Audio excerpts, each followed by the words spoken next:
受到西南風甲低壓帶影響，台南變大水禍，永康甲仁德坐大市引氣團出災前，就連市府1樓的車道都變作水路。也因為大雨落無曉哦，在台南市府宣布明仔載是繼續停班停課。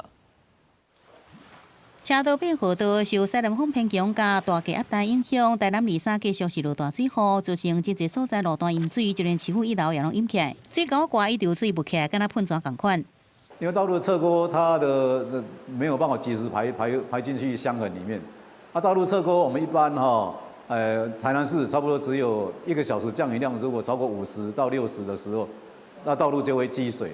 台灣排水是滿到橋面下骹，強要淹滿過破岸。這幾天大水雨，和三葉溪溪仔水攏漲起來，造成永康大灣排水無法度加水排入三葉溪，水真滿，民眾看到高地真無奈。每次大雨，今年已經發生兩三次了吧，都這樣子，然後沒有辦法。服裝店家人穿的長褲攏緊閉起來，大水雨造成永康大林街、台灣也有昆台路，這真濟路段淹水，四界攏看到汽車也是腳踏車倒佇個積水路段，部分的店頭徛家事先已經加防水閘門拆起來。台灣路一間便當店連續2天淹水，無度做生意。這應該有吧？好雜哦。嘿，昨掉2擺哦哈。你講家己甲昨掉2擺？無，昨掉2擺啊，今仔日就起來啊，今仔個掉。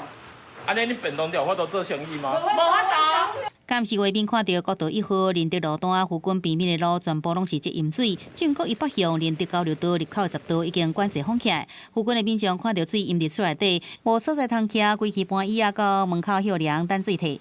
外面比較涼。那裡面呢？裡面也都淹起來了啊。透早應該淹起來啊。透早淹下對啊。淹落關。有到家。到家。